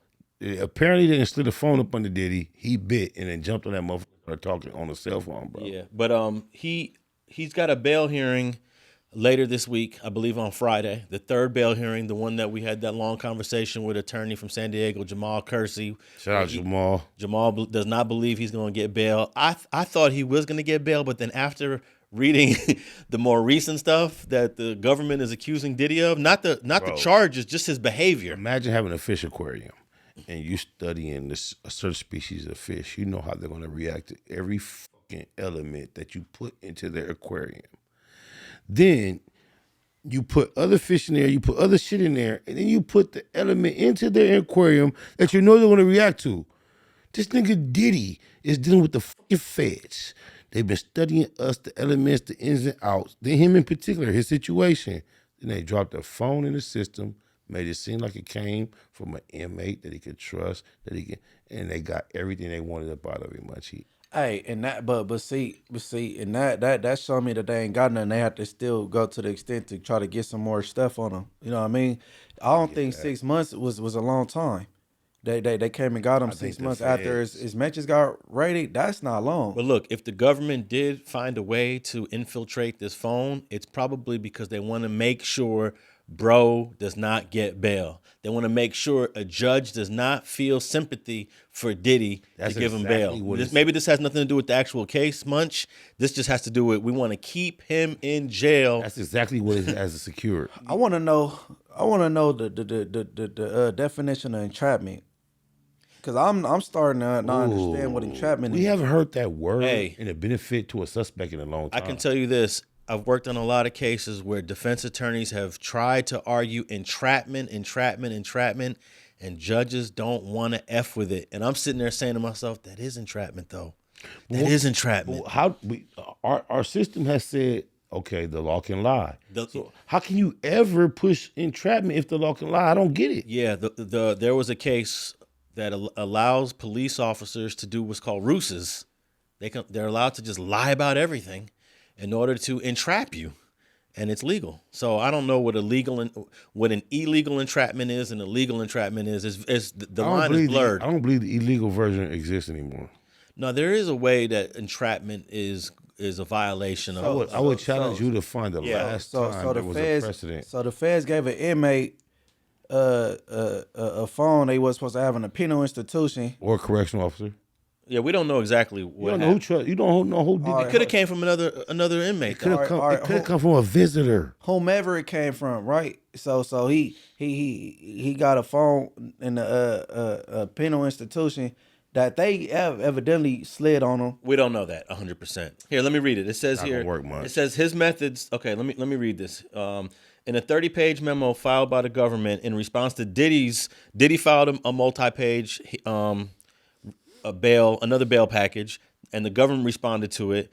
And in the government's response, it says the document claims that since Diddy has been incarcerated, he has used a variety of means to evade the Bureau of Prisons' monitoring of his communications in violation of jail rules so that he can make calls that evade surveillance to speak to people he wasn't authorized to reach to. So basically, he's not using the regular phones to call his people up. All right. So it says his methods, the government claims, includes using PAC, phone access code numbers belonging to other inmates to make calls, using three-way calls to contact other individuals, including individuals who are not on his approved contact list, and using an unauthorized third-party communication system to send messages to numerous individuals, including unauthorized contacts.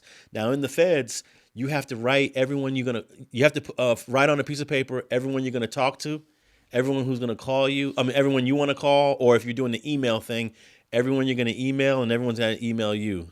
And you're not allowed to communicate with anyone you haven't divulged that information to the BOP. Mm-hmm. So, but here's my question. What is he doing in these communications? We know he's communicating against the rules, but what is he saying in these communications? I highlight the obvious. I feel too much like the feds. So go ahead, Munch. You feel too much like what? The feds.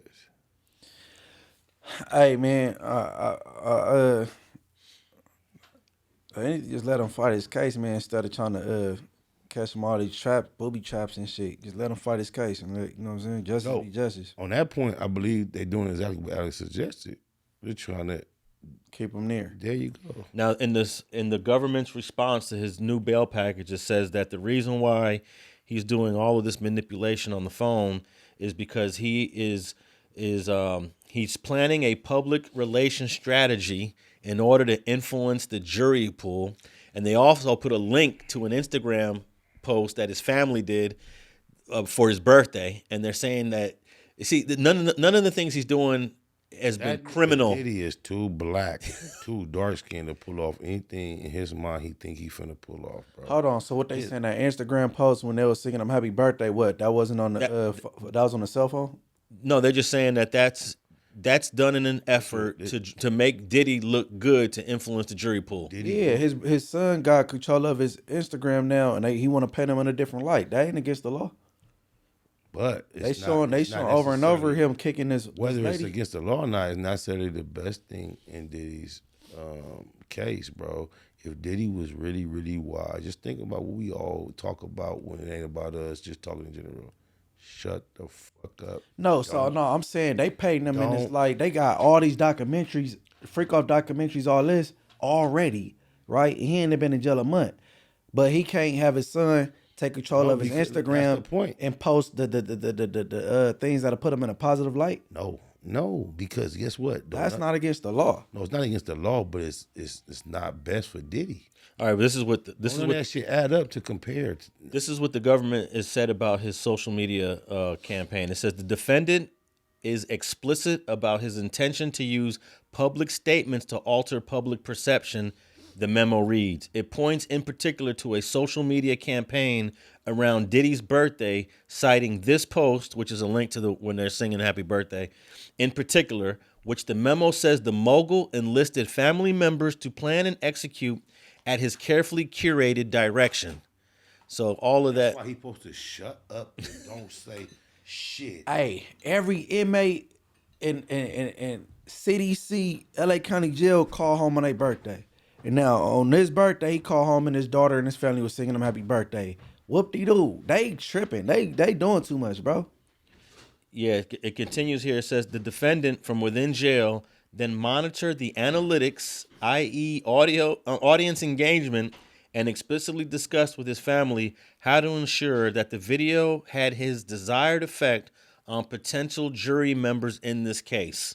So they're saying that they have evidence that he's deliberately trying to create a campaign, a public campaign that could possibly impact the jury in his favor. Yeah, they BS, man.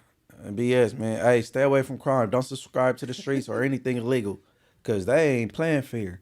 Damn, I can't even have my kids and my girl sing happy birthday and record it. Well, I think here's the problem is he's planning all of this stuff, communicating outside of the prison phone system to avoid detection and to avoid the monitoring. So to the government, they're saying Diddy is deliberately avoiding the BOP phones so that he could set up whatever he wants to set up and not be accused of manipulation. Yeah, they overdoing it, man. They overdoing it, but man, free Diddy. But even if you don't believe he's got his family doing these things deliberately to make him look good, the form of communication is completely against the rules. I think a lot of times we get to respond and react to this shit. We give all our personal thoughts and opinions a stage.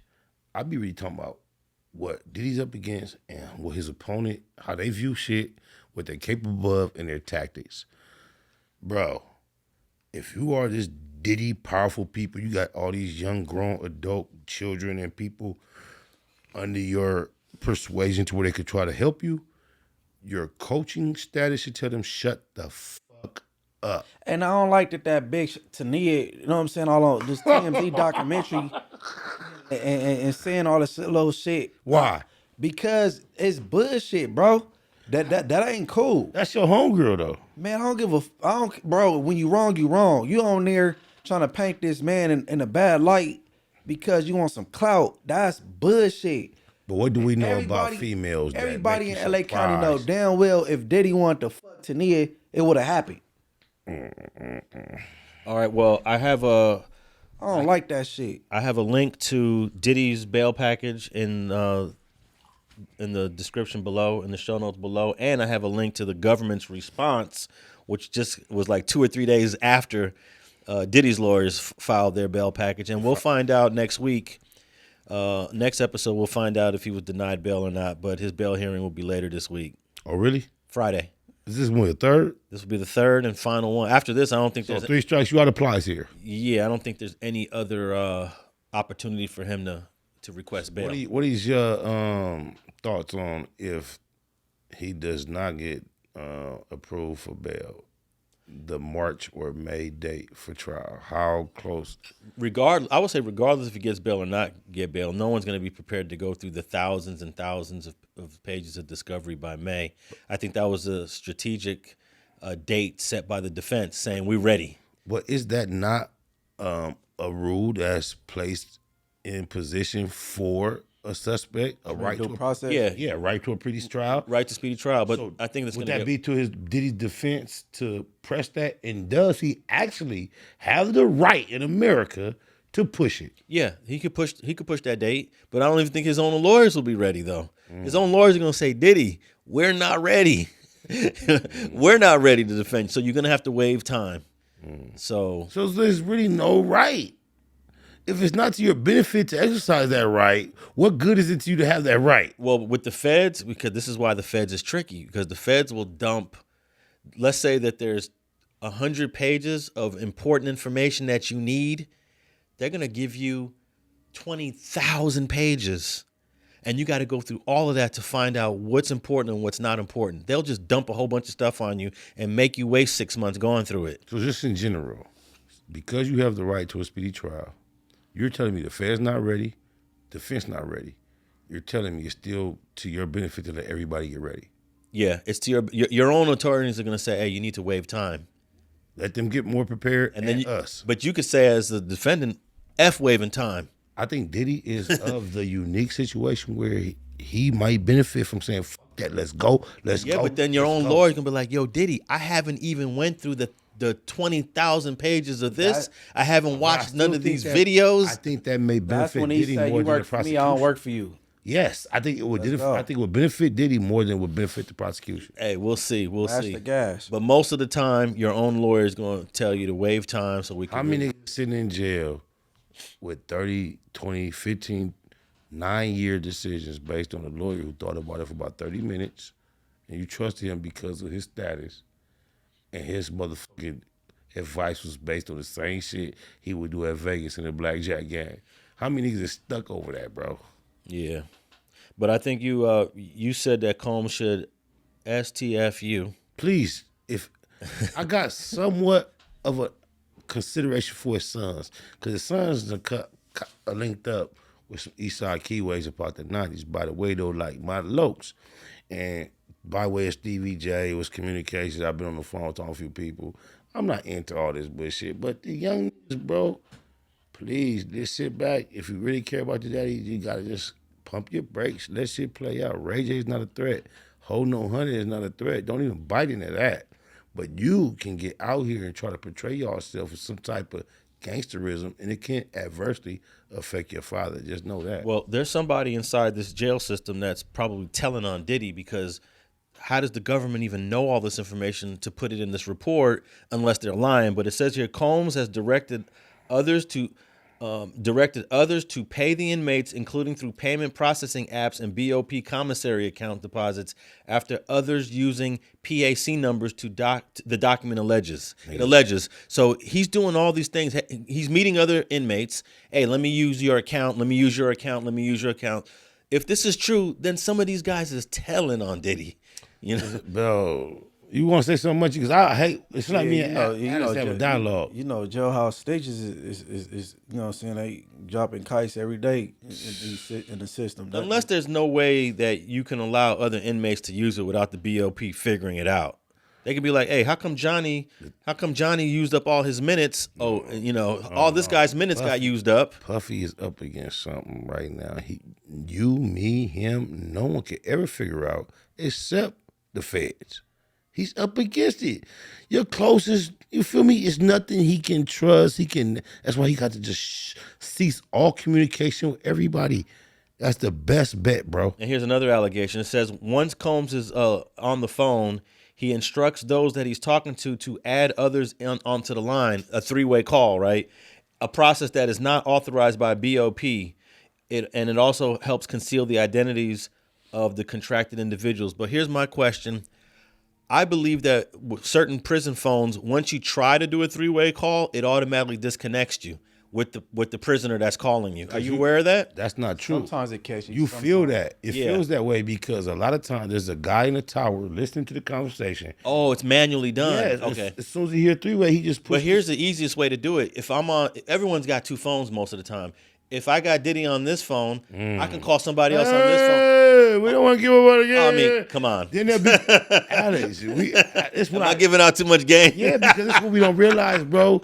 We value ourselves for being Yeah. prominent in the field we discuss as experts. Yeah. And then we think the stuff we say is not respected by the people who are countering that field. And as a professional, you've been going against the people for years. Yeah, but They watch us, bro. the game that I'm sharing is game that others have already done and got caught, is what I'm saying. So Diddy's smart enough to at least I think he is, Shut up. to know that Just shut the fuck up, I bro. can't move like this in this jail right now.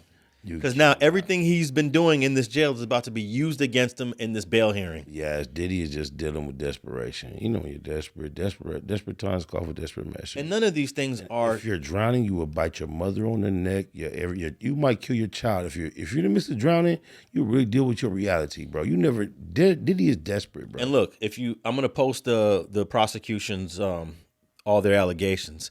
None of these allegations about phone usage and talking to your family are even that serious. Even though they break the rules of the prison, it's enough for a judge to say, all right, I'm not going to give you bail. But that's how I deal with legal situations all the time. I never come from my soul. It never was in her. I remember my mama coming to juvenile hall court and telling the judge a speech about me. And you know what the judge told my mama? That's what they all say, man. Ever since then, the law don't give a fuck about all the colors that may affect our, you know what I'm saying? This should be black and white, and sometimes black and white don't even matter, cuz. If you subject yourself to the system, bro, get your feelings up out of it, because you might get fucked. And I don't know how legal or illegal this is, but if you publicly say, I want to make public statements to make me look good in the public's eye, that can be interpreted by the government. Oh, you're trying to taint the jury pool, right? Well, they taint. He's on the phone saying, "Hey, I want to post this on Instagram." Look what he's up against. So, But it doesn't really sound that bad though. he's gone on, but this individual has gone on a vote or die campaign at one point. Yeah, I You're remember dealing with, that. you're dealing. Look, we thinking the feds is a legal institution. We're not realizing these feds not only have casual friends, but they even have on payroll psychologists that are studying the psychology of the decisions that Diddy is making. We think it's so naive on this subject matter, bro. America did not swing at Diddy with this big ass bat, really thinking they're risking looking goofy in the long run, bro. They swung hard because they thought they had a kill. Well, they definitely are doing everything they can do to convince this judge to say no bail. If they came heavy like everybody think, they wouldn't be doing all the stuff they doing now to keep them in there. I don't think. What are they doing? They doing a whole lot of petty ish. Such as? Everything you just read. I don't think that what I just read is justification to deny a man bail. Even though you can say, "Oh yeah, you're violating the rules." Read it again, please. You're talking to people that aren't on your list. Was it a short piece or a long piece? I don't think that's a 115. Read it again. What do you mean? That you read. Well, the government actually filed a 30-page response, so we're not. You said within the 30 pages that you summarize, you find no justification? No, I'm saying that I don't feel that these. Okay, usually you deny a man bail because one, he's a flight risk. Two, he's a danger to the public. He's trying to sell a private jet. Any nigga that can sell a private jet can talk to a few niggas. Okay, so that's listen to me. If a nigga can sell a private jet, can know a few owners that can give you a flight. That's a better argument than the phone calls he's making from jail. That's how you know I that. might have missed my calling. I believe I should Look, have been an attorney, bro. we all know that the two main things that will prevent you from getting bail is one, you're a flight risk, and 2, you're a danger to society. I grew up, I could hop my mama's back gate, run across the street, and hop the gate of an airport. I know pilots that have been there over 20 years. So my idea of flight is slightly, go ahead though. But these are violations of the rules of the BOP, What's that stand for? Bureau of Bureaus of Prison. But are these rules Fucking motherfucker. Are these rules in violation enough to say no bail to a defendant? No. I feel like if you go into that debate, you have to go into a civil rights argument. According to the law, I think I personally can debate either side of any law to have an effective argument against, to present. So I think it's a gray area. But it also says in the report the government wrote that he is a danger to others, he has an incentive to flee, and that his new proposal bail package was insufficient. And I believe if I was an attorney against Diddy, I could prove that. And I think if I was an attorney defending him, I would have a difficult time, not an impossible time, but I would have a difficult time trying to, What they mean, bail package is insufficient. because he provides to them what he will offer in exchange for bail, and they say that's not enough. Yeah.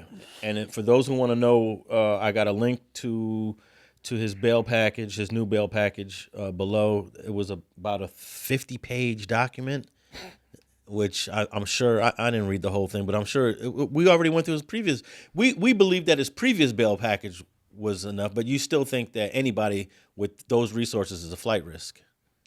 I mean, I don't understand how you can assume otherwise, except you say technology's got to the point where nobody could hide. Yeah, but like I think I asked you, okay, he's got a monitor on his ankle, but in an instant you could take it off and jump on a private plane and be gone. And if you really couldn't, They'd have to come quick, right? Yes. And how much of a charge actually, if this has to be your only ultimate charge, how much of a charge is that? But he did offer to have security, making sure he doesn't go places he's not supposed to go. He also was outside on Halloween, painted and dressed as the Joker, really finna get into altercation with another grown man, like he could whoop his ass, and he was pretending to be the Joker in real life. That during his troubles with this. I'm just talking about the mentality of this individual. No, but I'm saying he went from the guy Suge was saying, if you want to see a guy dancing in your videos, to having an impression to the world is one of the ultimate gangsters out here. He has ranges, yo. What if he pays for 2 marshals to be following him at all times, posted up in front of his house, following him at all times? So if those marshals are making $12,000 a month, he tell him, "I'm gonna give y'all that $12,000." Yeah, he's gonna have to pay for that. I'm gonna give y'all the same $12,000 your week. So when it go bad, your story is my story. Oh, you mean so that means the marshals are gonna be crooked? They're gonna go crooked. You believe in the marshals that it's impossible? I don't believe the marshals would let Diddy escape for money. No, I don't think so. They more about a buck. Yeah, I believe y'all. U.S. marshals are not gonna let Diddy escape let me because tell they y'all, got paid. When you think about the institution, That's a movie though. No, that's a good movie though. I agree with you as far as the institution of the marshals, but the marshals are comprised of humans, individuals, and I think, and I've seen celebrities, including 50 Cent, to be the most. But and look, Suge Knight. there's no way you get away with that. I've seen Suge Knight and 50 Cent have an impression on human beings that you would not imagine just because this motherfucker is sitting around 50 Cent or Suge Knight. And they are prestigious motherfuckers that you know have pledged to all type of elements of honor and all that. I highly doubt they gonna throw their career away behind. You know how many people have gotten away with appeasing these type of individuals without throwing their career away though? All right, does he get bail Friday? Never. I hope he do, but you know what I'm saying? Jamal had me thinking otherwise. I was thinking, yeah. Are you talking about Shine? If Rihanna was giving you monkey bites, would you still hope he got bail? If who? Rihanna. Was giving what? You heard me, bro. Don't make me monkey say bites? Yeah. Would you still be saying the same thing? I hope he get bail. If she was saying Munchie the mayor, would you still be hoping Diddy get bail? Yeah, why not? I don't believe you. What you mean? What Rihanna got to do with Puffy? Cassie, my bad. I fucked up. I'm thinking about Cassie. Oh, my mama. I'm thinking about Cassie. And now I think about what I was trying to say. I'm talking about Cassie, not Cassie Rihanna. was giving me some, free him. Man, I'm the same dude. I done laid down right next to females while they on jail calls with they dudes, bros. Man, free that dude. That's not my point. But do you still feel the same way you feel like? Do you really believe that? I ain't got a hard on for pussy like that. Free him. Hey, it's going to be a great hearing because the defense attorney is going to be like, we read everything the government said. okay, he's on the phone, he's calling his family, but Your Honor, he is not a flight risk. Your Honor, he is not a danger to society. We have put in every single possible way to prevent this man from leaving the country. 24-hour security, paying for all the cops, whatever it is. The prosecution will say, Your Honor, it is obvious. An individual under this amount of... No, the prosecution will say, hey, I was listening to straight wait. You just... Wait, I'm sorry, but the prosecution will say, I was listening to straight politicking, and the Spider said that the marshals could possibly get paid off, so therefore we don't trust this bail package. Hey, how you say my boy name? Jamal what? Shine Barrow? I thought when you said Jamal, you were talking about Shine. No. Chicago. San Diego. Jamal Kersey. All right, Jamal Kersey. I believe he said when it comes to this, they go come with the same evidence they've been having and argue this, and he just really reevaluating like the denials. Yeah. So all this gonna be? All this is going to be part of this third hearing. Yeah. So because the second hearing was by a appellate judge. Y'all not getting it, bro. Look, go ahead, Spider. He had 2 hearings. Yeah. And the people he was up against thought he might have, almost have won. They thought on the third time he may win. They slid a phone up under him to guarantee that does not happen. Or they slid an inmate and said, hey, with a phone, share your call time with this guy. And Diddy jumped on that motherfucker and secured for them that they're going to win, bro. It's a possibility that Diddy's influence got these inmates wanting to help him on their own without the government involvement.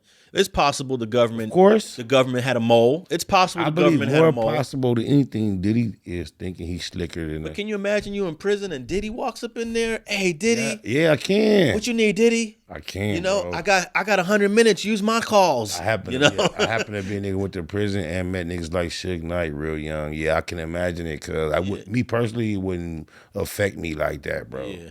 All right. I want to wrap this up in a minute, but I just wanted to let everybody know Lil Dirk's in L.A. Welcome to La La Land. He's in MDC. He probably got Crip Mac bumped. That means the way shit happened. Hey, that means he didn't even challenge the extradition. Nothing. He just said, "Take me to L.A." Right. That's a real talk. But if Crip Mac was a real gang banged out like he say he is, it's a good chance Lil Dirk might lay in the bunk, look up, and see Crip Mac name carved in the motherfucking paint somewhere. Oh my mama, free all the real though. So he's in MDC. He pled not guilty. I think that was Thursday or Friday last week when they brought him.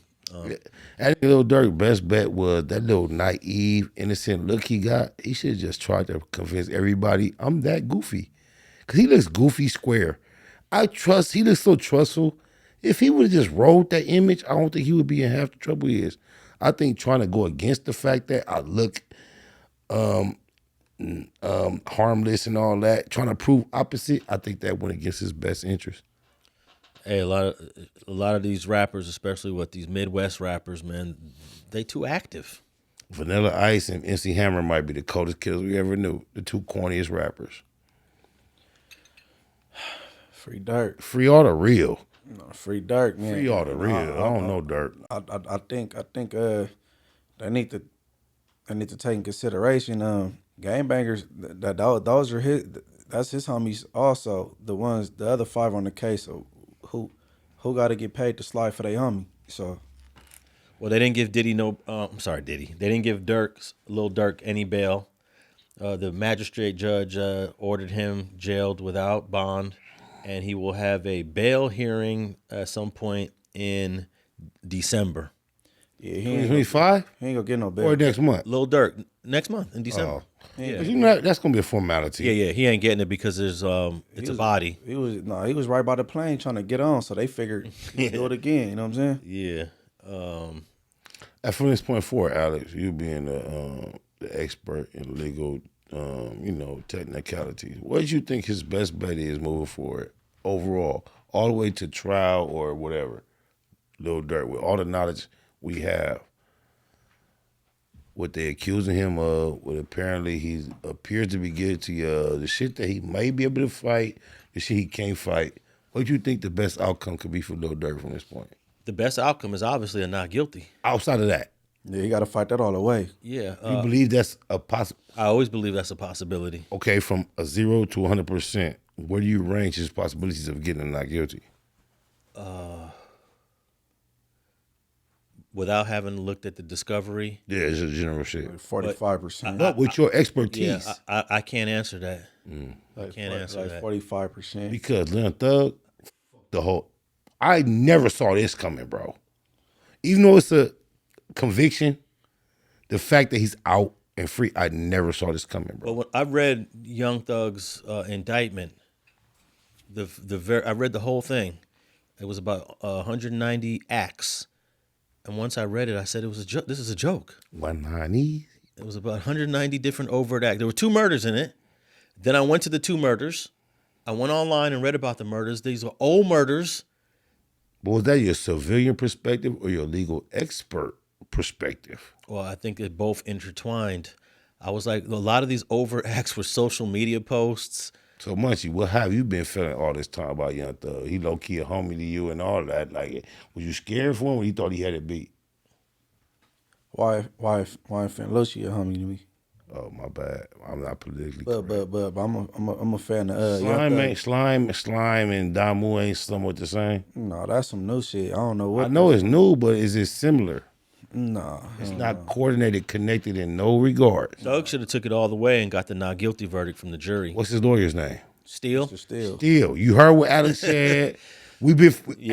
We was right with you, Steele. We thought that was the best chance, but we get it though. But you know what they always say, that we're not the ones that have to do the time. Right. And if you compromise and put on a dress, compromises in your program. You keep on bringing this dress thing. Facts. I bring facts over feelings. But the So what I facts mean, when you of- talk about a human being, a man, you look at his character. If at one point he was comfortable being on social media, calling Birdman Bay and Boo, and wearing a dress and wearing fingernail polish, forever, that's going to factor into your character when it comes to an individual such as myself. It's just facts, not feelings. Yeah, I don't, that never comes into play when I was looking at the case, the trial, the legal case. Me either. But now we're talking about his reaction and the ramifications. But I understand taking a deal, saying you're guilty for this, because you're going home, even though you might not have been guilty for that.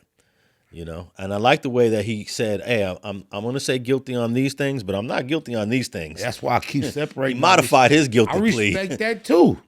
But I respect it from a guy that used to wear dresses called Birdman Bay, wear fingernail polish. So I keep in perspective the emotion that I'm respecting, whom I'm respecting it from. Young Thug. But this, He was comfortable doing that. Although he wore a dress and had fingernail polish on, Called he Birdman Bay and Boo. he stayed down shitty though. He didn't cooperate or that's try to my give point. nobody up though. So The guy that was very suspect did solid shit. but like also Munchie he's said. from Atlanta, like right? Yep, like Bussy Boy was.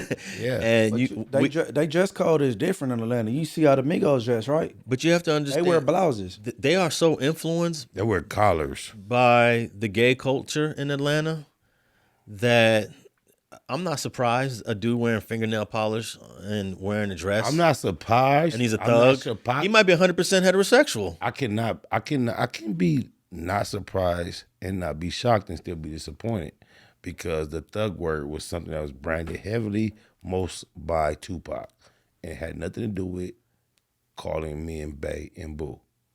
So from generation to generation, it's changed. The new thug can wear dresses. The new thug can wear fingernail polish. The new thug can call Birdman Bay Boo on social media. And niggas like Munchie B, and we know he's not from none of that, will sit here next to me and not want to go in on him. Hey, well, in the 80s and the 90s, you had Crips putting on wigs and dresses to commit murders. I still put on a wig and a murder to go kill something. Oh, come on. You tripping, bro. There you going I'm too saying hard. so do that equate to that? Yeah, no, not at all. Not at What's wrong with a hoodie? Well, I'm going to tell you this. In the history of 1970s Crippin', a lot of people might not know this, but there's a lot of homosexuality that had been going on and taking place with some of the early 1970s Go read Monster Cody Crips. book. That's all I'm going to say on that subject. And that Crip module was cold. And one day someone's going to tell that story. I would love to say, had I been fully aware of the information that they did, like teasing, before I got my Crippin' journey going, I'd have never been a Crip. But I don't see why you would be offended, shocked, or surprised that there's some homosexuality within Crippin' I because never said I was. okay, but you're right. You don't say you are, but you're highly critical of it. I actually absolutely am not, because the first Crip that was popular on social media was comfortable interviewing a allegedly gay Crip from Texas. I invited him right here into my platform to have a very comfortable conversation about it. Well, you got to understand if But wait, you just accused me of yeah. is untrue, because right here under your Yeah, I remember that. Yeah, Yeah. I was very coy. What did I do anti of that? But I allow him a safe space to express himself about why he talked to dude. But there's a segment of the population that's going to be homosexual in almost all fields of life. You know what I mean? But it's not the one that's represented by the media, because as my real life, I do not encounter as much rainbow experience or implications as I experience when I turn on a device. The device makes it seem like the world is a certain level of gay. When you turn off all electronics and walk through your life, it's slightly less gay than that. Correct. I think that society is somewhere between 3 and 5% gay. Some people believe it's 10 to 15%. But when we look at the media, we think that maybe it's 20 or 30 or 40, right? 60. No, not 60. Bro, that's more than half. Guess why I say that? That's a little extreme. Name a show that has been introduced. Every show does. Yeah, every show has a gay scene, a gay actor. So why do you say the A percentage gay is where premise. But even though having a gay character, a gay scene, a gay plot in a show doesn't go up to 60% for me. It definitely does when you think about our most prominent show before we had to consider the issues. Just to say Cosby Show, Different World, Martin. Up into there, these not issues to come to even consider. Since then, how many successful black productions, including Tyler Perry, have been successful without including that element, sir? Well, I know every single show does it. I'm watching. That's my point made. I'm watching a white show with Steph. Okay, you talking about Tyler Perry? All the black shows do it. I'm watching a white show with Steph called The Walking Dead. They're fighting zombies. They're killing their families off, and they figured out a way to integrate some gay relationship. You know, bro, if you just look at life in general, bro, if life is about human, natural living specimens creating through science and nature, coming together and keeping this life going, bro. These type of specimens coming together, doing something that doesn't continue the life process. I don't want to say a negative word, but you a fucking college graduate, nigga.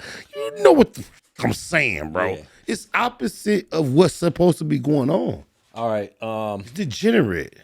Lastly, Little Dirk will have his bail hearing in December. And Free him, bro. Check this out. He has a tentative trial date of January 7th, 2025, which will be impossible to happen. But you feel he and Diddy are not going to look. His trial date is before Diddy's. 14 months later.